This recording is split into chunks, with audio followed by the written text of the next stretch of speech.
बोलिए सदगुरु साईनाथ भगवान की जय।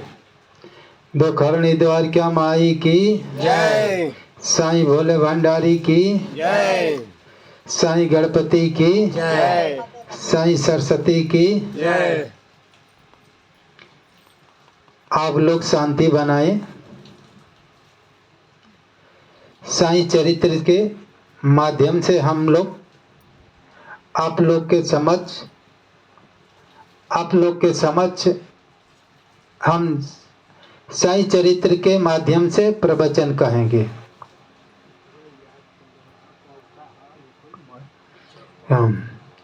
साईं चरित्र के माध्यम से हम लोग आप लोग के समक्ष ज्ञान साईं बाबा क्या कहते हैं भक्ति के बारे में, साईं बाबा का आचरण कैसा था, इस प्रसंग से जो इस टाइम हम लोग साईं चरित्र से बोलेंगे। साईं बाबा कैसे अपना जीवन व्यतीत करते थे, किस तरह से उनका आचरण था, कैसा प्रभाव था भक्ति भजन का प्रभाव कैसा था, ये सब वर्णन होगा। और साईं बाबा ने कहा कि भाई साहब नाम सप्ताह पढ़ना चाहिए।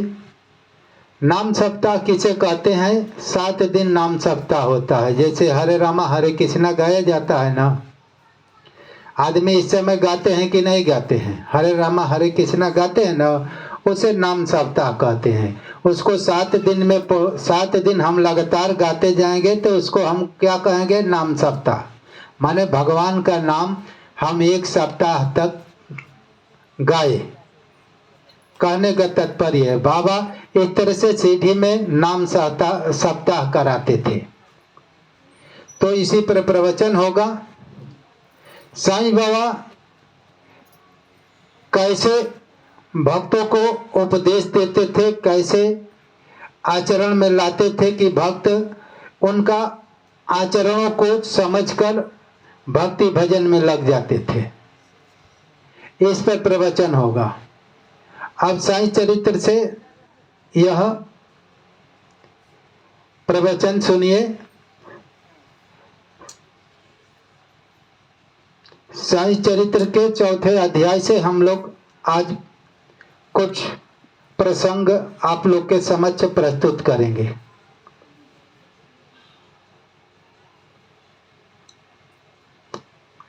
ओम साईं राम। श्री साईं बाबा की ईश्वर चिंतन और भजन में विशेष अभिरुचि थी। वे सदैव अल्लाह मालिक पुकारते तथा भक्तों से कीर्तन सप्ताह करवाते थे। इसे नाम सप्ताह भी कहते हैं।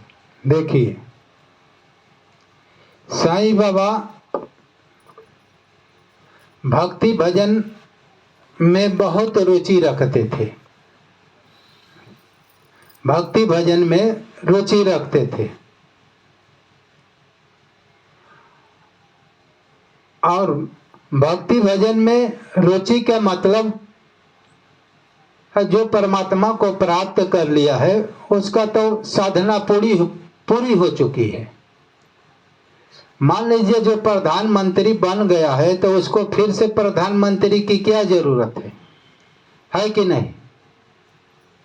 है ना। जो मान लीजिए कि भाई कलेक्टर बन गया है, फिर कलेक्टर पद के लिए मेहनत करने की क्या जरूरत है? बन गया है तो, है कि नहीं? उसी तरह से जो ईश्वर को प्राप्त कर लेता है, ईश्वरीय पद को पहुंच जाता है, तो उसको भजन की कोई जरूरत नहीं है, लेकिन इसमें लिख दिया जाता है। इसलिए साईं बाबा आचरण करते थे कि भाई हमारे भजन भाव को देखकर लोग चलेंगे कि भाई बाबा भजन कर। श्रेष्ठ पुरुष जो आचरण करता है, जो निम्न कोटि के व्यक्ति है वो आचरण करते हैं। अब श्रेष्ठ व्यक्ति जो है गलत काम करेगा तो भाई निम्न कोटि के भी मनुष्य गलत करेंगे कि नहीं करेंगे। इसलिए साईं बाबा को भजन की कोई जरूरत नहीं थी। साईं बाबा तो भजन तत्व को प्राप्त हो चुके थे, आत्म तत्व को, परमात्मा तत्व को प्राप्त हो चुके थे, लेकिन वो आचरण में लाते थे। आचरण में लाते थे इसलिए कि भाई हमारे को देखकर लोग फॉलो करेंगे, हमारे भजन को देखकर कि भाई बाबा भजन करते हैं तो फॉलो करेंगे। बाबा को भजन की कोई जरूरत नहीं थी कि भजन तत्व आत्मा को, परमात्मा को प्राप्त हो चुके थे, जिसे भजन कर कर प्राप्त किया जाता है, उस तत्व तक पहुंच गए थे, तो उनकी भजन की क्या जरूरत है? उन्हें अल्लाह मालिक कहने की क्या जरूरत है? राम राम कहने की क्या जरूरत है? कृष्ण कृष्ण कहने की क्या जरूरत है? अब लोग कहेंगे कि भाई साईं बाबा अल्लाह मालिक कहते थे। बहुत से कमेंट करते हैं, ऐसे व्यक्ति भी हैं कि साईं बाबा के ओठा पर अल्लाह मालिक था। माने कहने का मतलब यह है कि जो एक तत्व आत्मा परमात्मा तक पहुंच जाएगा तो परमात्मा का ही नाम है अल्लाह, उसी को हम खुदा कहते हैं। उस तत्व तक जो पहुंचेगा उसके अंदर भेद नहीं रहेगा। लोग कहते हैं कि साईं बाबा तो अल्लाह कहते थे। साईं बाबा तो राम राम भी कहे हैं, विठल विठल भी कहे हैं, हरि हरि भी कहे हैं, साईं चरित्र में कई जगह प्रमाणित है। तो उसको अल्लाह ला कहते थे। राम का मतलब होता है हर जगह, जो हर दिलों में रमता है, उसे उसके मतलब है जो सबके दिल में बैठा हुआ है वही राम है। राम का मतलब है कि हर कड़कड़ चराचर में जो रम रहा है उसे हम राम कहते हैं। यह नहीं कि धनुषधारी राम है, ऐसे व्यक्ति नहीं। वेदों में प्रमाणित है कि राम उसे ही बोला जाता है।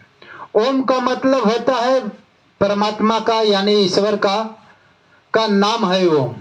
ओम का मतलब ये हुआ कि वो अविनाशी परमात्मा। ओम म मेरे भीतर है, म का मतलब भीतर, मेरे आत्मा रूप, मेरे हृदय में आत्मा रूप से विराजमान है। ओम का मतलब ये हुआ, राम का मतलब वो यही हुआ। तो ये नाम तो परमात्मा का कोई नहीं है, परमात्मा तो अनामी है। उसका बच्चा, हम सब बच्चे हैं या चाहे मनुष्य है, जिसने बनाया है वो नाम रख सकता है? नहीं रख सकता है। हम सब को परमात्मा ने बनाया है तो हम बच्चे हैं परमात्मा का, तो हम ओम और राम नाम रख सकते हैं। ये तो नाम एक परमात्मा की दिव्य विभूतियों का चित्रण है।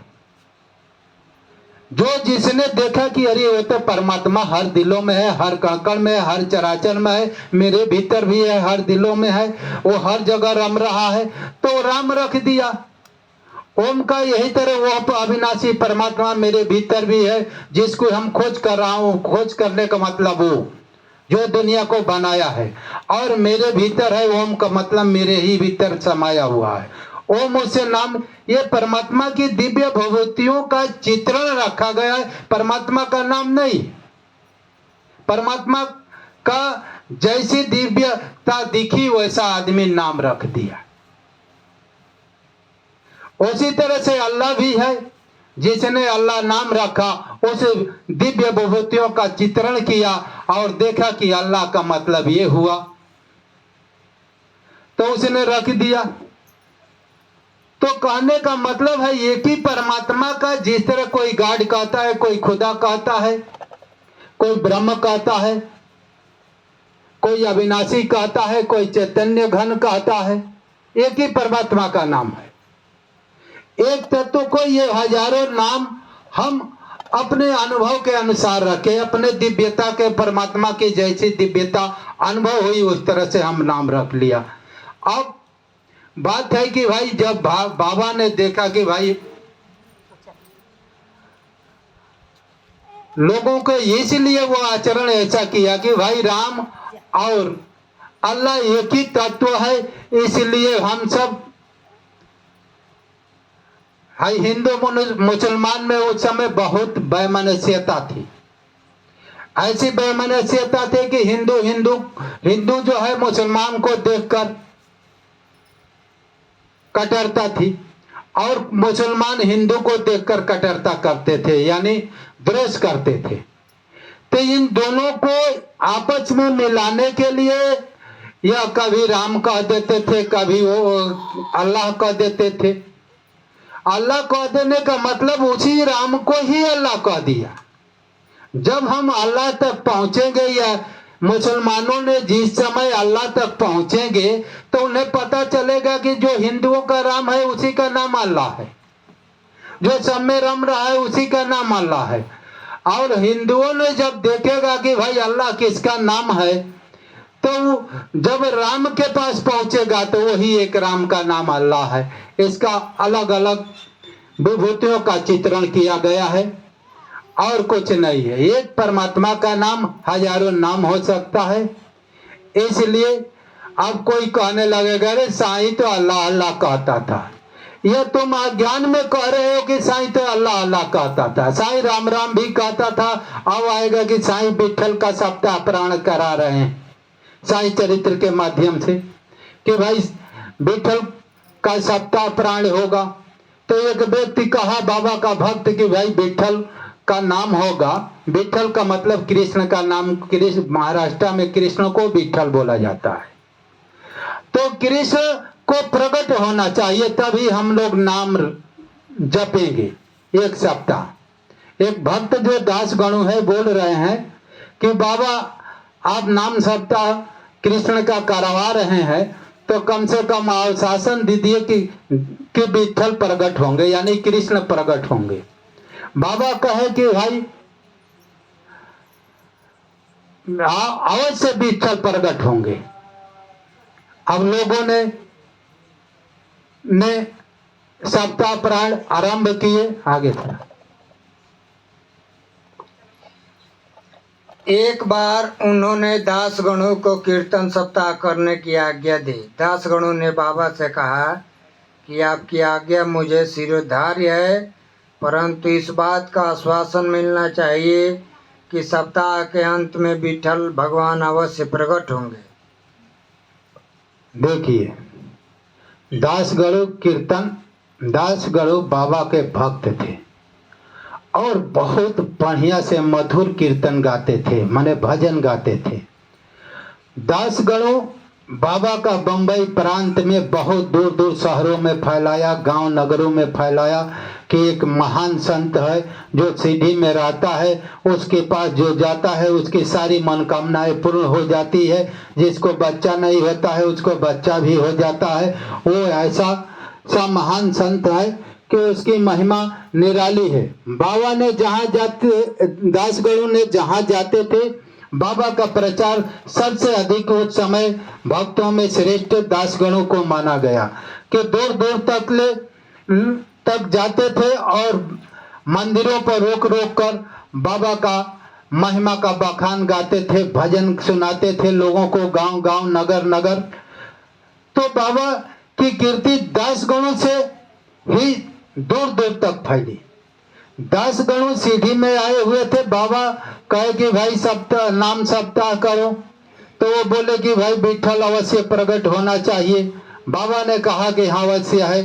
भक्ति में तीव्र लहर होगी, प्रेम होगा, श्रद्धा होगा तो विठल कहीं अलग थोड़े है। विठल तो हर जगह है, हर कड़कड़ में है, हर चराचर में है। उनको प्रकट थोड़े होना है, वो तो अवश्य दिखाई देने लगेंगे। वो हर जगह है तो वो उसको कहीं से आकाश से थोड़े आएंगे या कहीं पाताल से थोड़े आएंगे। ईश्वर हर जगह है तो जहाँ चाहे तहाँ प्रकट हो जाएगा। बाबा का कहने का मतलब ये है। तो नाम सप्ताह प्रारंभ हुआ और विठल भगवान अंत में प्रकट हुए हैं। आगे चला।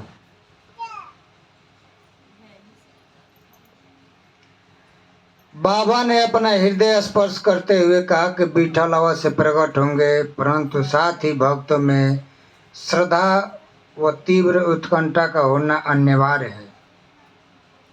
देखिए बाबा अपने हृदय को स्पर्श करते हुए कह रहे हैं कि विठल अवश्य प्रकट होंगे, यानी कृष्ण अवश्य प्रकट होंगे।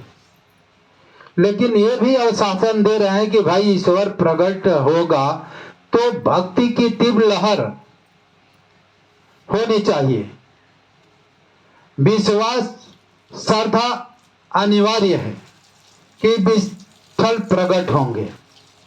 ऐसा नहीं कि भाई हम हरे राम हरे कृष्ण गा रहे हैं और हमारे अंदर विश्वास है नहीं कि ईश्वर प्रकट होंगे, ऐसे भाव से नहीं। हम उसी निमित्त सप्ताह प्रण कर रहा हूं कि आज सप्ताह के अंत में हमको विठल अवश्य प्रकट होंगे, दिखाई देंगे, दिखाई देंगे। ठाकुरनाथ की डंकपुरी, विठल की पंडरी, रणछोड़ की द्वारिका, यही तो है। देखिए, रणछोड़ कम नाम कृष्ण का रखा गया। जब कालयन ने चढ़ाई किया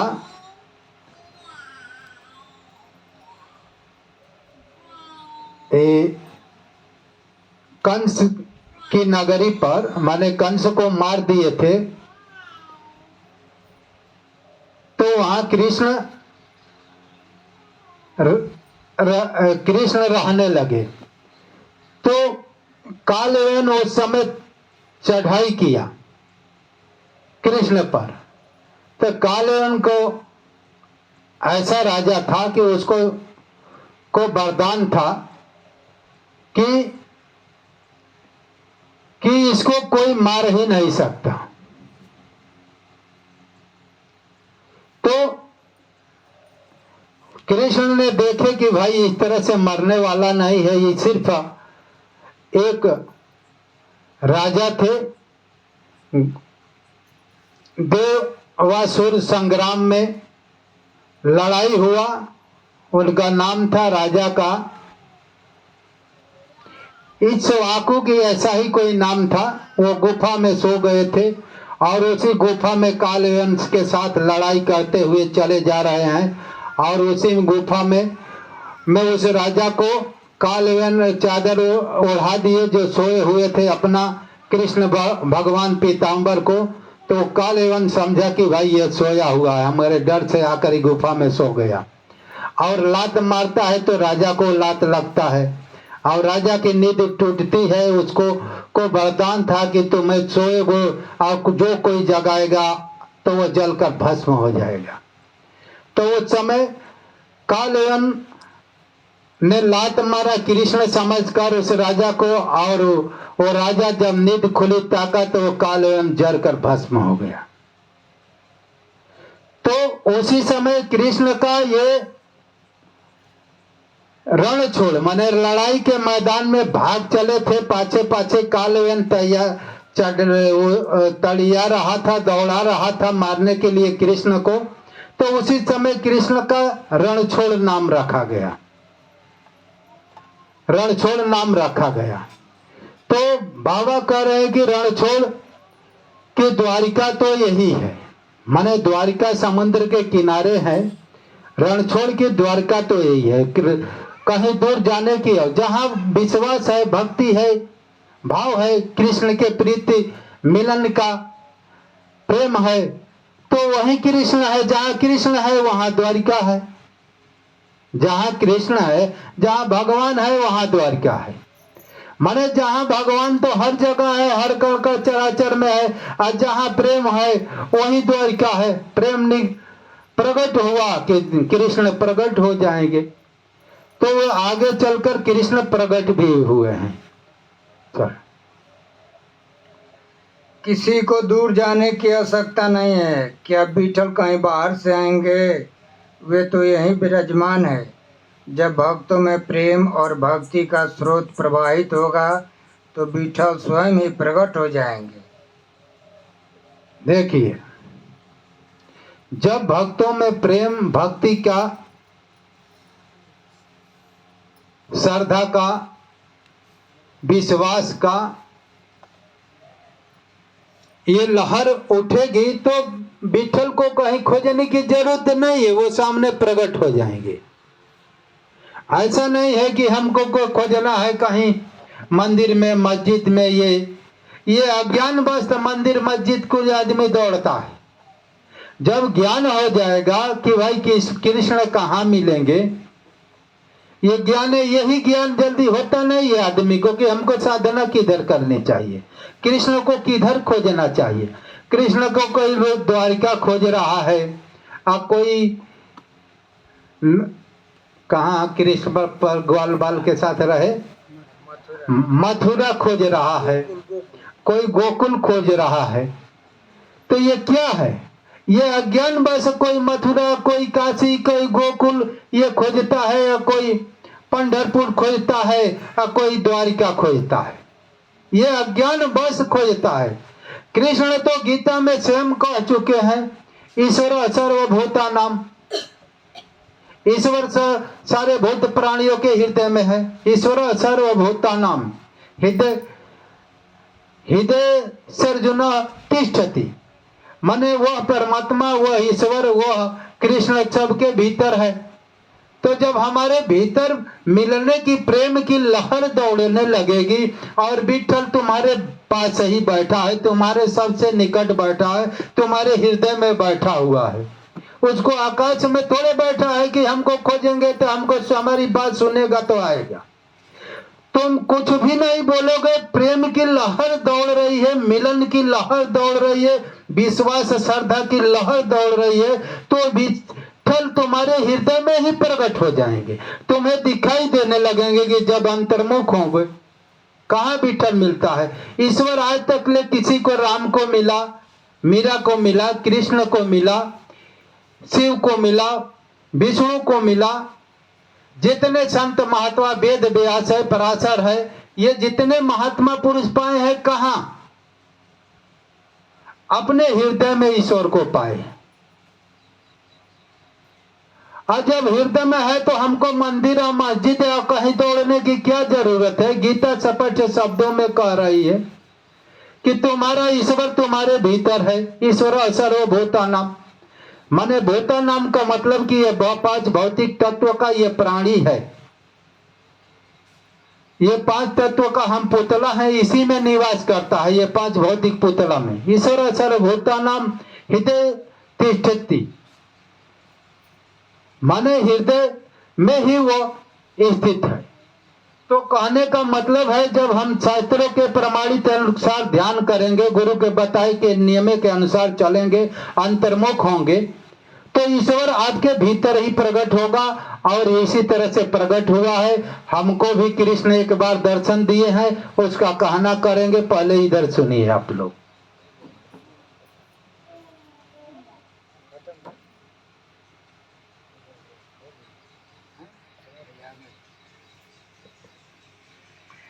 सप्ताह समाप्त होने के बाद विठ्ठल भगवान इस प्रकार प्रकट हुए। काका साहब दीक्षित सदैव की भांति स्नान करने के पश्चात जब ध्यान करने बैठे तो उन्हें विठ्ठल के दर्शन हुए। दोपहर के समय जब वे बाबा के दर्शनार्थ मस्जिद में पहुंचे तो बाबा ने उनसे पूछा, क्यों विठ्ठल पाटिल आए थे ना, क्या तुम्हें उनके दर्शन हुए? वे बहुत चंचल है, उनको दृढ़ता से पकड़ लो। थोड़ी भी असावधानी की तो वे बचकर निकल जाएंगे। देखिए, सप्ताह प्राण शुरू हुआ और सप्ताह प्राण के अंत में काका साहब है ना, काका साहब दीक्षित को भगवान ने दिखाई दिए। यानी वह जब स्नान कर कर पूजा पर बैठे तो वो उनको ध्यान में ही कृष्ण दिखाई देने लगे। इसी तरह से हमको भी एक बार दिखाई देने लगे। हम उस समय सिलाई का कार्य करता था, मैं उस स्थिति को बता दे रहा हूँ। हम सिलाई का कार्य करता था और कपड़ा वपड़ा काट कर मैं दुकान के बाहर एक टेबल था, उस समय टेबल कौन था? वो है, वही टेबल है जो वहाँ रखा हुआ है, ये हमारे दुकान पर का था। तो टेबल पर बैठकर मैं ध्यान में डूबा हुआ था, डूबता ही जा रहा था, डूबता ही जा रहा था, अंतर्मुख होकर आत्मा की यात्रा कर रहा था। आत्मा की दिव्यता को निहार रहा था। दिखाते निहारते बीच में ही कृष्ण दिखाई देने लगे। मैंने सोचा कि मैं तो ईश्वरीय तत्व आत्मा का ध्यान कर रहा हूँ, ये कृष्ण कैसे इसमें आ गए और दिखाई देने लगे। मैं अचंभित हो गया। मैं सोचा कि भाई कृष्ण आत्मा दो तत्व थोड़े हैं, एक ही तत्व है, इसलिए कृष्ण हमको दिखाई देने लगे। ये दोनों एक ही तत्व है।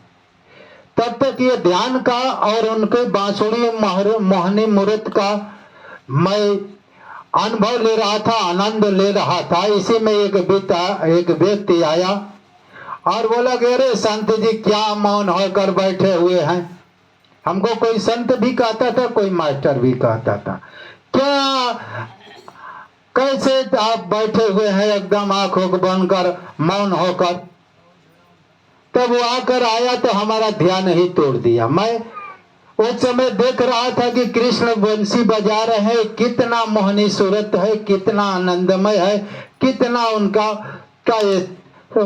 सूरत को देखकर मैं प्रसन्नचित्त हो रहा था। तब तक हमारा ध्यान टूट गया। और जब शाम को आया दुकान से, तो ये पप्पू जी आते हैं, उनके दुकान थी उस समय पीसीओ का, तो वो दुकान में कृष्ण की मूर्ति फोटो था। तो फोटो था तो मैं देखा कि अरे भाई कि पप्पू जी इसी का था, मुझे ये फोटो है जो ऐसा ही हमको हो यही फोटो हमको दिखाई दे रहा था ध्यान में। और पूरा लगन से मैं ध्यान कर रहा था, इस फोटो को कम से कम मोड़ा कर हमारे यहाँ पहुंचा देना। कुछ दिन तक इस मंदिर में टंगा हुआ था वो फोटो। अरे 5-7 वर्ष 8 वर्ष चला, उसके बाद भाई फोटो कितनी नहीं यादें फट ही जाएगा। तो कहने का तात्पर्य है कि कृष्ण क्या है। कृष्ण एक आत्मा है, एक ब्रह्म है, अब आपके ही भीतर है। यही अज्ञान में हम लड़ते झगड़ते हैं कि भाई वो तो शिव जी का भक्त है, हम तो कृष्ण का भक्त हूँ, वो राम का भक्त है। देखे नहीं, कोई वैष्णव संत रहता है, कोई राम संत रहता है, आपस में लड़ते रहे। ये अज्ञान के कारण लगते हैं। जो भी आत्मा तक परमात्मा तक पहुंचेगा तो उसकी लड़ाई समाप्त हो जाती है। वो तो एक ही तत्व है, कभी राम बना है, कभी कृष्ण बना है, कभी शिव बना है, कभी साईं बना है। इसी तरह से बनकर लोगों को आध्यात्मिक ज्ञान बताता है और अपने देश काल के लिए जाने के लिए प्रेरित करता है, मोक्ष के लिए हमेशा साधन बताता है और बताकर मुक्ति प्रदान करता है। हम कहीं से भी, कृष्ण से भी ले सकते हैं ज्ञान, साईं से भी ले सकते हैं, राम से भी, रामायण से ले सकते। हमको क्या है, हम तो एक ईश्वर की यात्रा कर रहे हैं। ईश्वर का ज्ञान कहीं मिलेगा तो ले सकते हैं। है ईश्वर हम का ज्ञान हमको कुरान से मिलेगा तो ले सकते हैं, गीता से ले सकते हैं, साईं ग्रंथ से ले सकते हैं, रामायण से ले सकते हैं, भागवत से ले सकते हैं। हमको कहीं ईश्वर की एक ही यात्रा करना है, कहीं से मिला तो हम लेकर चल सकते हैं। हमको तो ईश्वर को प्राप्त करना है, हमको इस मतभेदों में थोड़े पड़ना। आज जो मतभेद में पड़ेंगे भाई, वो रास्ता में इधर उधर खो जाएंगे और नष्ट भ्रष्ट हो जाएंगे, ईश्वर तक पहुंचने में सुलभ नहीं होंगे। बोलो सदगुरु साईनाथ भगवान की जय।